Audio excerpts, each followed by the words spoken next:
You ever ask yourself, why do the elites side with evil?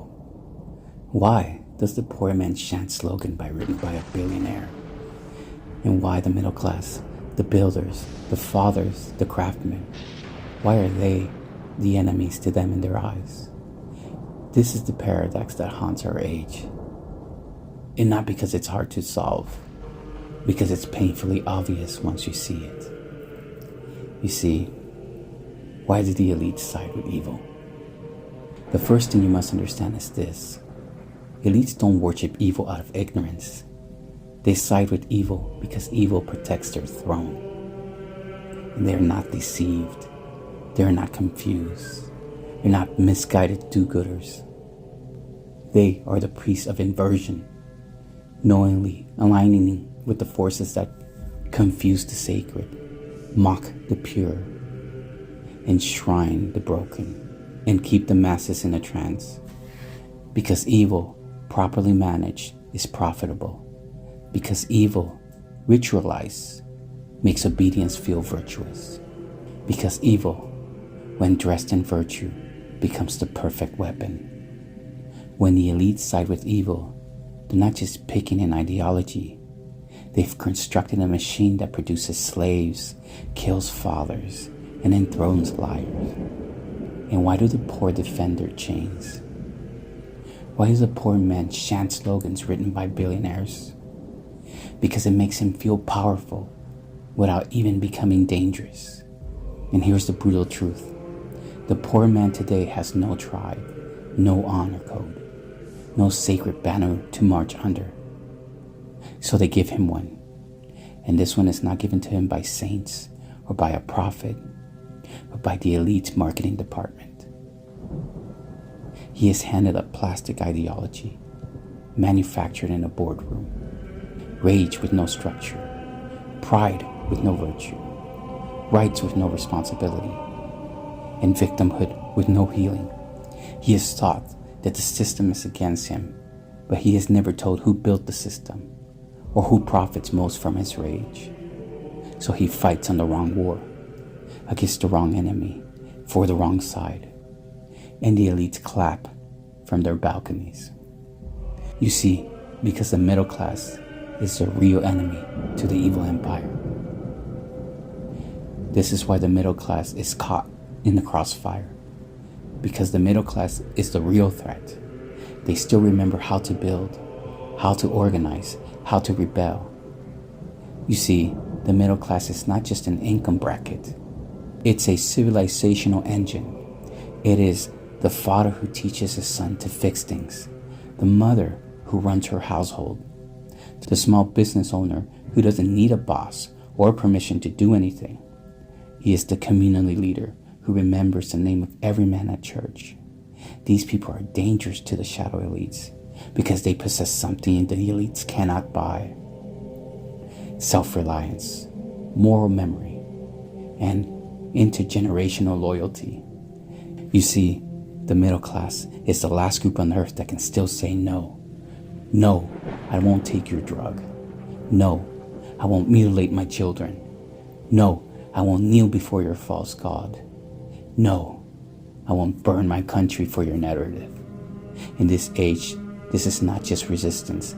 This is heresy to the modern religion of the shadow elite control. And so they conclude the middle class must be destroyed, not with bullets, but with confusion, and not with chains, but with shame. And so they betray you psychologically, spiritually, civilizationally. And see, their betrayal is not just economical. It's about reprogramming your soul. The shadow elite understand that true power lies not in force, but in perception. And so they flip the script. The builder is mocked. The protector is jailed. The mother is scorned and undermined. And the virgin is ridiculed and shamed for being virtuous. The degenerate is crowned. The liar is platformed. And the coward is celebrated. And this inversion is no accident. This is psychological warfare disguised as progress. And it works because the poor believe they are rebels, while the middle class is taught to feel ashamed of their dignity. The true middle class is uncolonized territory. They know the taste of real food. Remember when boys were boys, and trust in things that can't be bought and sold. They pray. They are the only ones that can still rebuild the sacred. And so, they are not the elite's rivals. They are their reckoning. And so, the betrayal of the shadow elites is real, and the war has already begun. There are two faces to the elites. You see, there have always been elites, but they weren't always like this. To pretend that hierarchy is unnatural is a lie. It's whispered by those who want power without responsibility.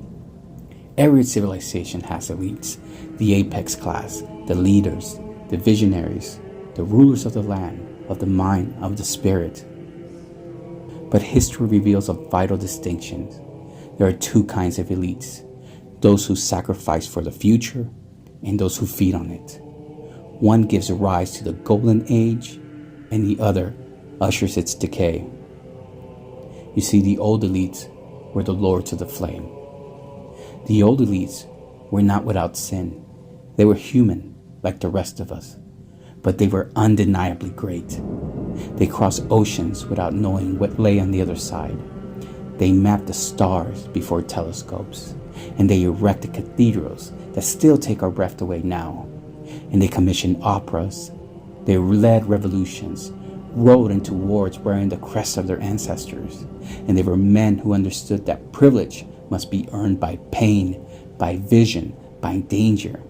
They were warrior poets, philosopher kings, aristocratic engineers. Yes, they lived in castles. And yes, they commanded armies. And yes, they enjoyed luxury. But their wealth was inseparable from duty. Their names were written in books not because they inherited gold, because they endured hell. They climbed a mountain no one had ever climbed before, not because it was profitable, but because glory mattered more than comfort. And they weren't afraid to die.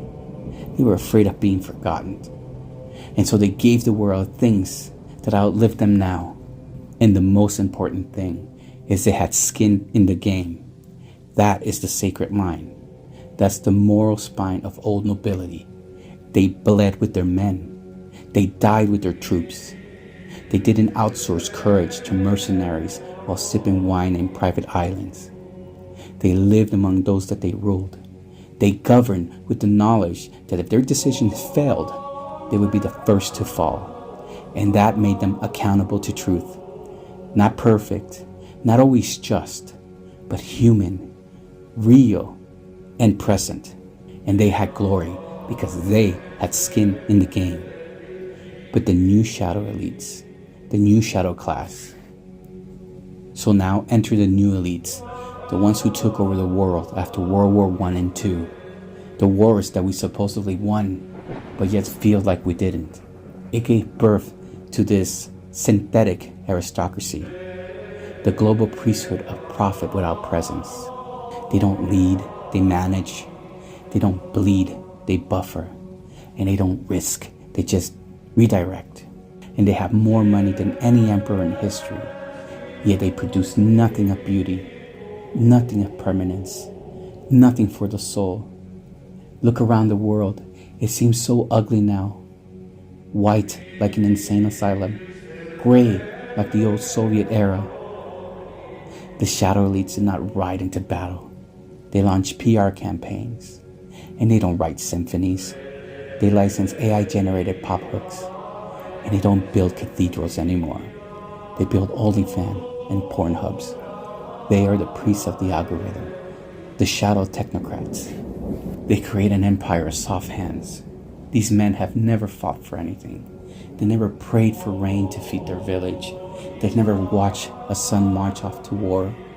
And they've never lost sleep over the horrors, the same horrors they cause.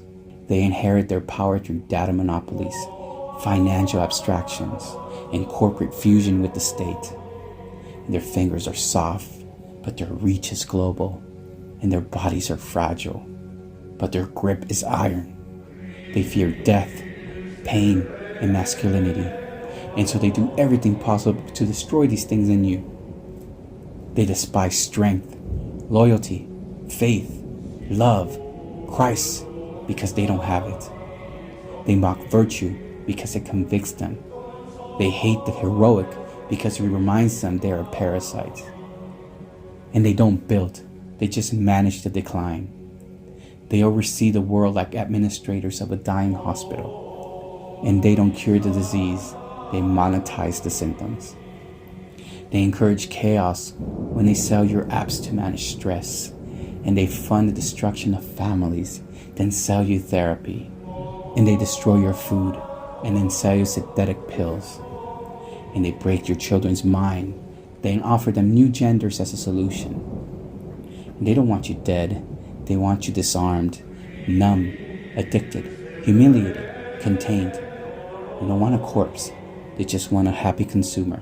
So what changed that caused the spiritual death of the ruling class? How did the fire die? How did the nobles become managers? How did glory become branding? How did thrones become server farms? The answer is this. The elite class divorced themselves from consequence. They no longer live among the people they rule. They no longer die by the sword of the wars they start. And they no longer need beauty to feel immortal, only control. They replace immortality with surveillance. They replace honor with insurance. And they replace lineage with leverage. Yes, they still rule, but they rule like ghosts, like parasites that they are.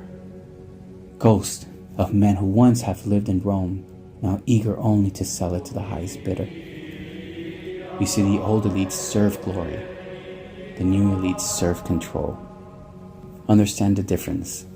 The old elites conquer the world by leaving their mark on it. The new shadow elite hollow it out themselves so no one else can. The old elites strove to transcend immortality. The new elites strive to evade responsibility. The old elites build monuments to heaven. The new elites build machines that scan your soul and sell your attention to demons. The old elites used to believe in God, even when they sinned, but the new elites believe they are God, especially when they sin. And that's why they're more dangerous than any tyrant of the past. Because a man who knows he is immortal can be humbled, but a man who thinks he is God will burn the world down before he is judged. But the reckoning is coming. You see, there have always been elites, but they weren't always like this. The truth is, the world will always have rulers, but what we tolerate as elite now is a grotesque prodigy of nobility.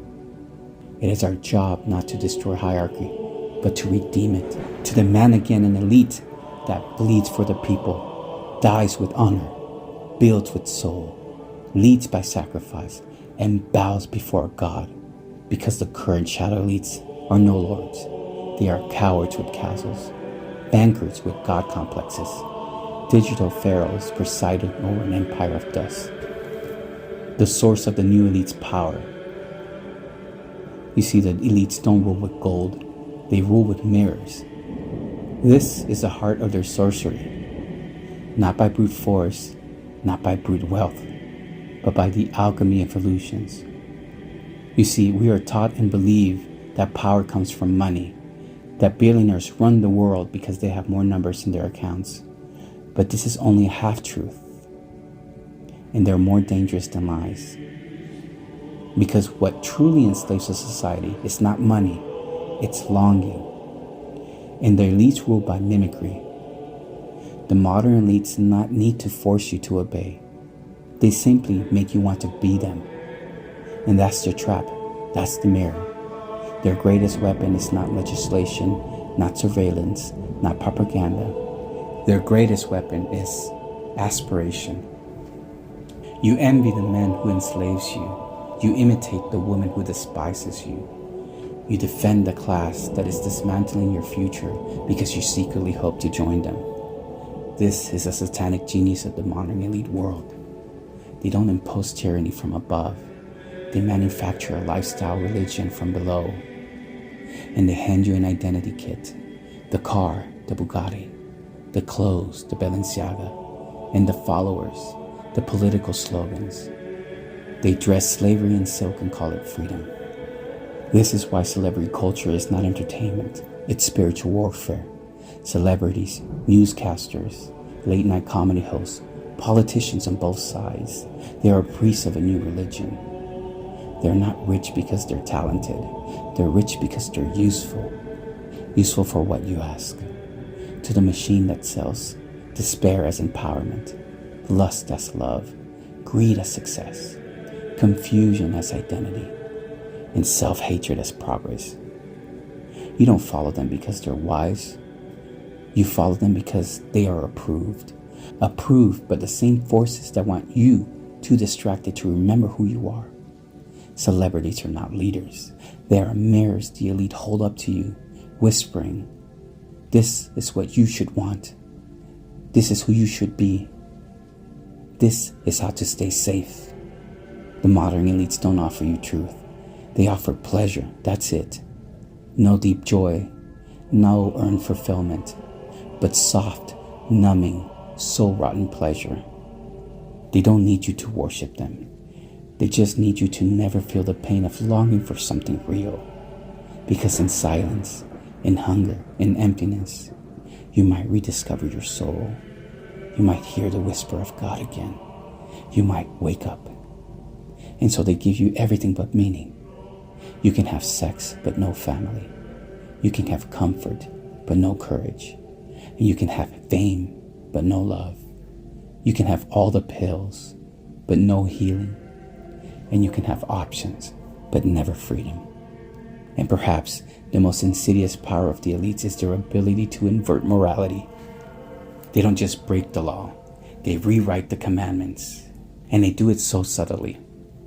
Chastity becomes repression. Masculinity becomes toxic. Patriotism becomes extremism. Honesty becomes hate speech.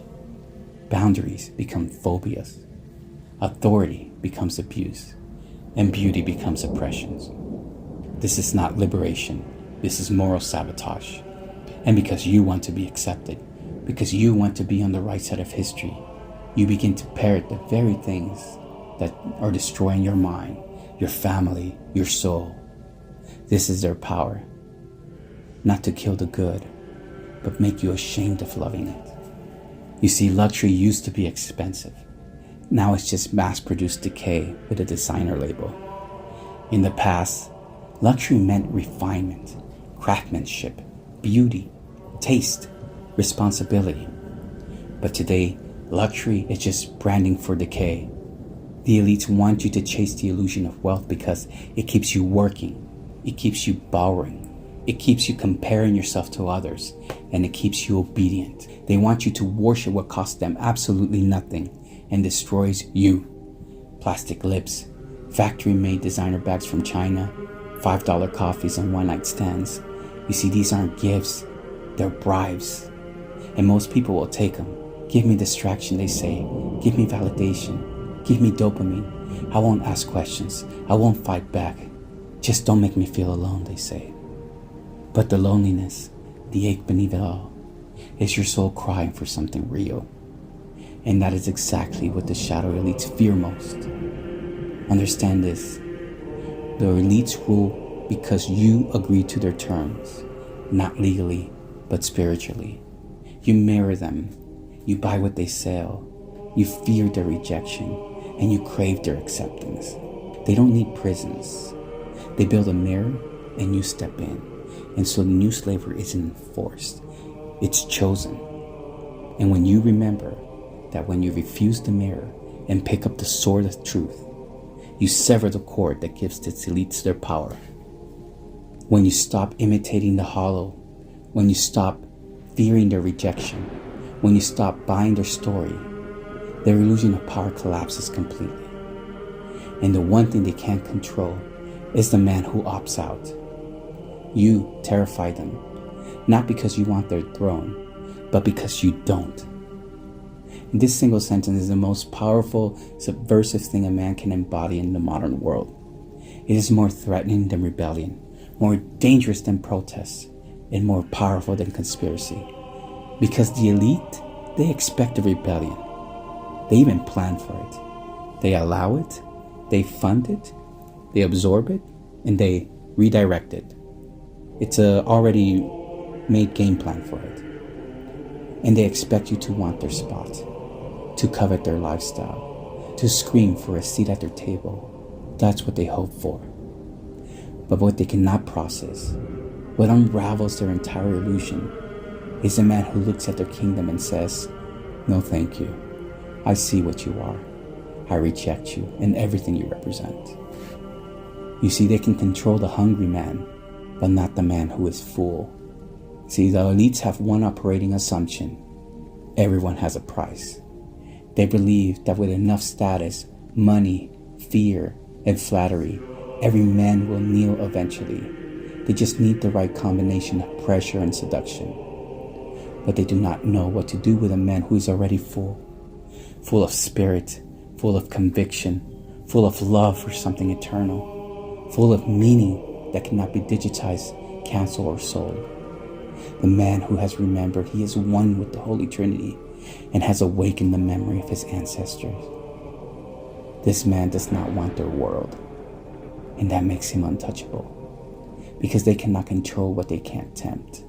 You are not beyond their reach because you're rich. You're beyond their reach because you do not need them.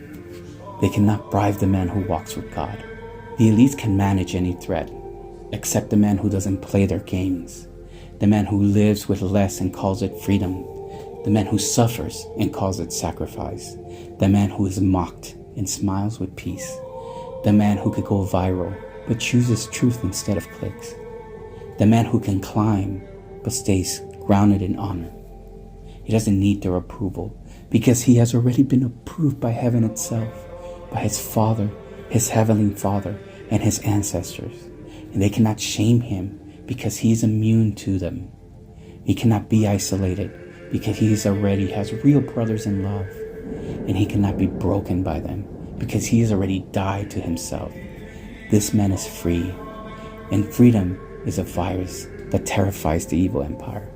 You become the most dangerous mirror in the world. You are a mirror they cannot look into, a reminder that they are not gods, just fallen men dressed in gold. You won't even have to speak. Your life becomes a rebuke. Your peace is an indictment of their anxiety. Your discipline is an accusation of their addiction. And your loyalty is a mirror to their betrayal. Your family is a monument they cannot build. And your joy is a threat to their theater of despair. Your silence is louder than screams, because you, without saying a single word, reveal that their empire is made of air. You are the unspoken truth they have spent billions trying to suppress. And they hate you, not because you fight them, but because you show them that they can be ignored. This is the power of non-participation. When you refuse to kneel, something happens. The illusion collapses. The spell breaks. The people watch you begin to remember, wait, I can say no too. That's what they fear most. Not your power, not your guns, not your outrage, but your sovereignty. Because your refusal is contagious. It spreads, it multiplies, it gives others the permission to opt out too. And suddenly, their carefully programmed machine begins to jam. The man who opts out becomes the new archetype. In the previous video, I explained in great depth what these archetypes are. This man is not a hermit. He is not a coward. He is not apathetic. He is the seed of a new civilization. He is the father who raises sons who don't kneel. He is the craftsman who creates what the market doesn't allow. He is the leader who inspires not with promises, but with presence. He doesn't want their throne. He is building a different kingdom. What the elites do is fight a proxy war between the classes. This is the twisted genius of the ruling class today. They don't conquer nations with armies. They conquer societies by turning one half of the people against the others, then selling popcorn from above. The shadow elites do not simply control institutions. They control the script. And in their script, the poor are told they are oppressed by the middle class. And the middle class is told that they must pay, apologize, obey, and disappear for the sake of progress. It is not a war of truth. It is a war of illusions. And it works all too well. There are two camps in the elites today. the parasites and the puppeteers. To understand how the system works, you must understand the elites do not have one unified group. They have fractions, different strategies, but the same outcome, to stay in control. And there are two camps. One camp is the parasites of the poor. These elites feed off the poor like landlords of soul. They present themselves as saviors, philanthropists, activists, allies. Their goal is to keep the poor angry, dependent, and loud. And they weaponize grievance, victimhood, entitlement, identity politics, manufactured oppression. They don't want the poor to rise. They want them to march. But march against what, you ask? Against the middle class, against the last free citizens, against the father who owns his tools, against the teacher who still believes in truth, against the woman who refuses to sacrifice her children to ideology. They are told that these are the rebels, but they are the new palace guards. The second group of shadow elites play a more subtle game. They exploit the middle class, not with rage, but with guilt.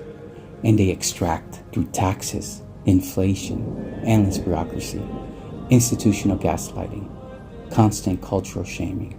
And the middle class is told that you are the problem, that you are too privileged, and that you have to pay.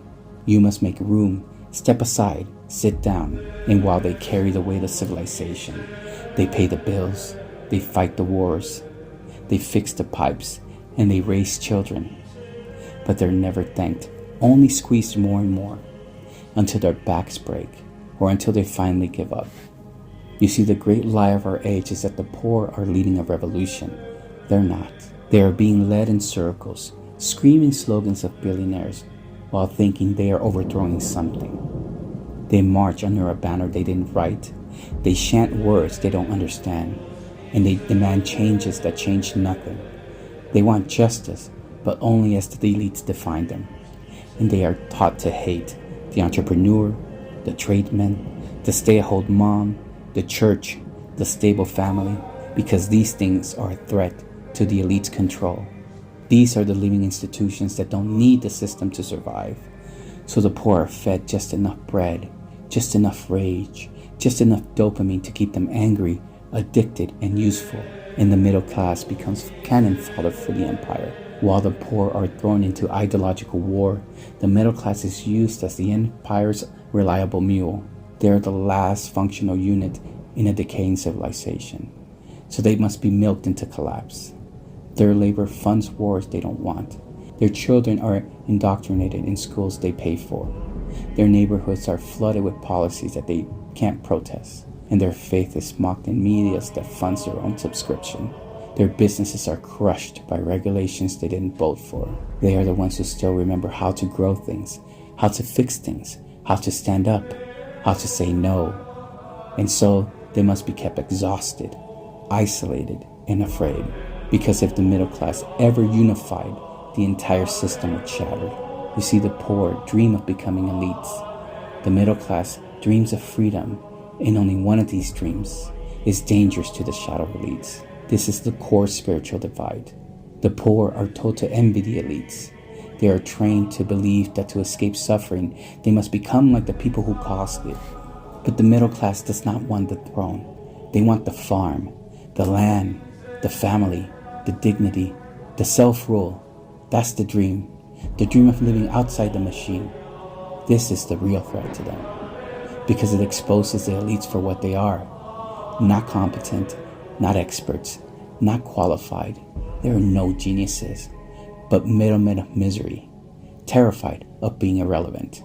And the man who only wants to be left alone, to raise his children in truth, to worship God, to be sovereign. That man is a revolution in the flesh. And this war is not about policy. It's about the manipulation of the longing.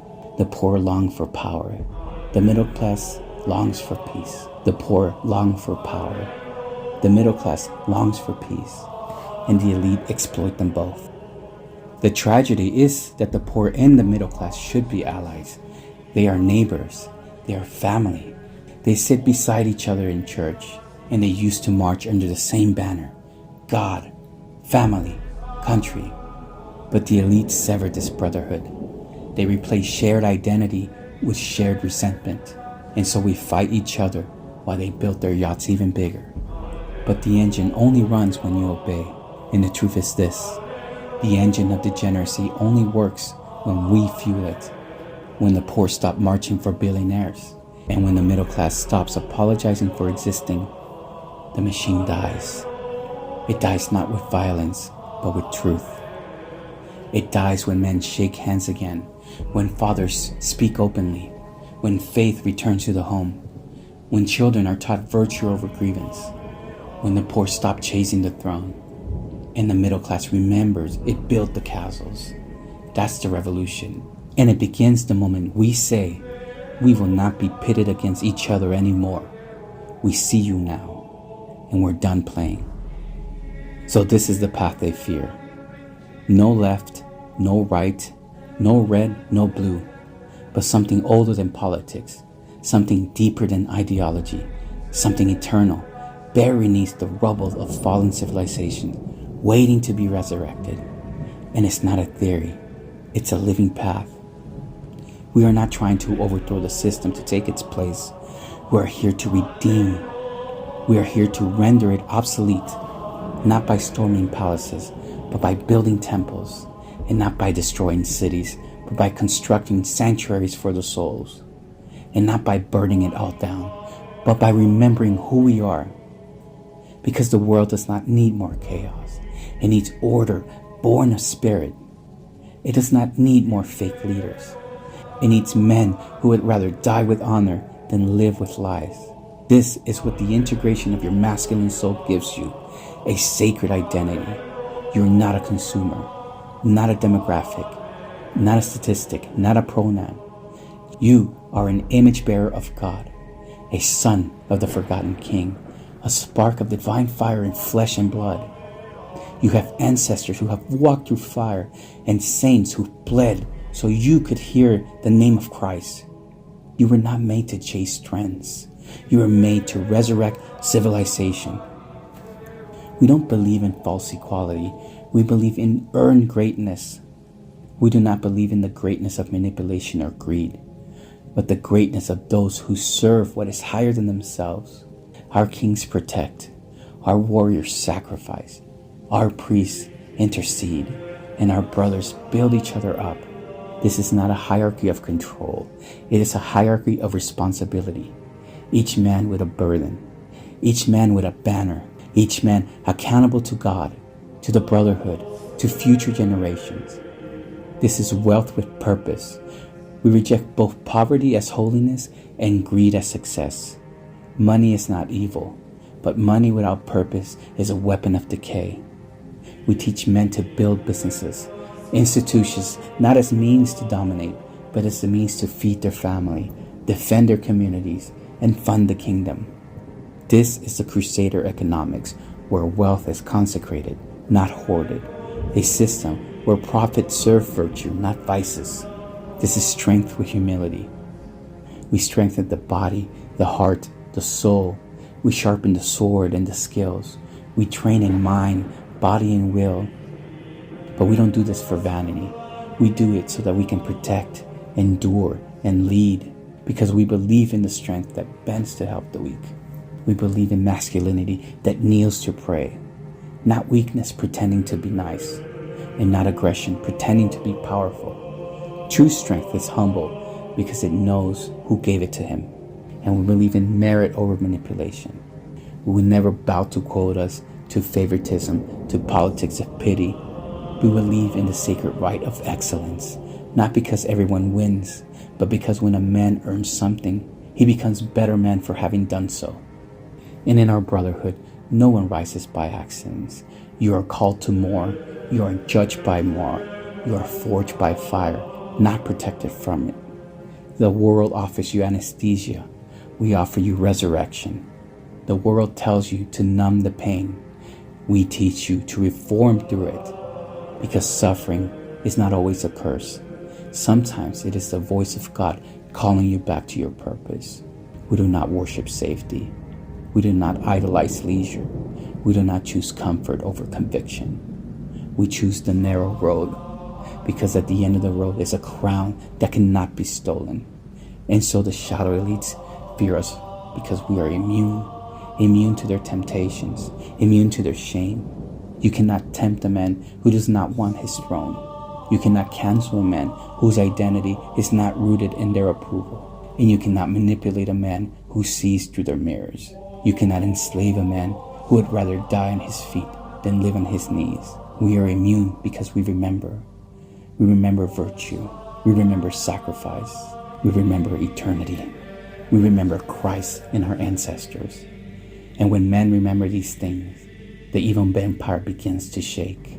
You were told to become successful, but we remind you to become whole. You were told to compete, and we call you to consecrate.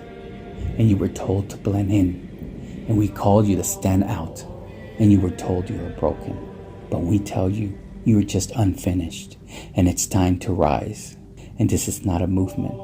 It is a reawakening of a sacred masculinity. It is the resurrection of Christendom from exile. And you were not born to spectate.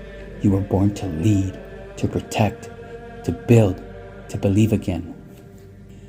The truth about the elites is this. Anyone who tells you there will be no elites wants to be an elite without you noticing.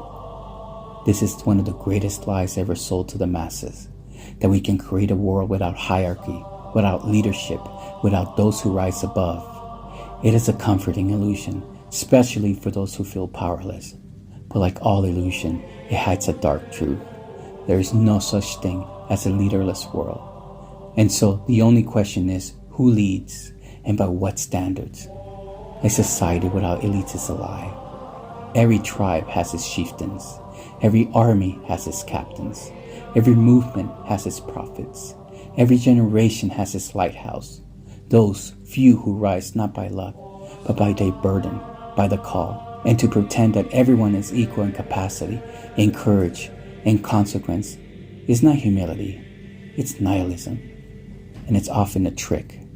Because the man who claims there should be no king secretly wants to rule from the shadows. The truth is this. We're not all meant to lead the same. But we are all meant to submit to something higher. And that submission orders the world. Without righteous elites, the strong man becomes the wolves. Without noble kings, the people become prey. Without sacred hierarchy, civilization collapses into chaos or corporate control. The throne doesn't disappear. It just gets hijacked by demons in suits. So we need to stop asking whether elites should exist. That question is settled by nature, by history, by reality. So instead we must ask, what kind of elite must we follow? And what kind of elite will we become? Those are the two choices. The cowardly shadow elites, they are the rulers of our modern age. They're not leaders, just hoarders. They are weak men addicted to control. They cannot climb the mountain, so they tear it down. They cannot build, so they censor. And they cannot inspire, so they manipulate. And they cannot protect, so they legislate submission. They suppress the strong, not because they fear violence, but because they fear comparison. They rule through guilt, through surveillance, and sedation. Their power does not come from greatness, but from your confusion about what greatness is. They keep you small because it's the only way they can feel big. And then there's the noble elites. They are the few, the rare, the rising, the ones who climb not for applause, but for responsibilities. The fathers who fight for their homes without thanks. The mentors who call young men into discipline, not indulgence. The architects of meaning who carve cathedrals out of chaos. They don't ask for your obedience. They command it by the weight of their sacrifice. And they lead because they must, not because they crave it. They don't flee from burden. They bear it. And they don't hide behind abstractions. They bleed in the real. The noble elites lift the world, not by speeches, but by their shoulders. And they don't lead alone. They gather brothers. They forge new orders. And they rebuild the ruins, not to rule, but to serve the kingdom they inherited from heaven. You see, the modern rebellion against power is impotent. It does not destroy power. It simply hands it to the wrong man. You are not here to burn the throne. You are here to rebuild it, consecrate it, and guard it with the sword of light. Because the throne itself is not evil. It is a sacred object, defiled by the unworthy. We do not seek to escape hierarchy. We seek to make it holy again. And if this speaks to you in any way, you were born to build what comes next.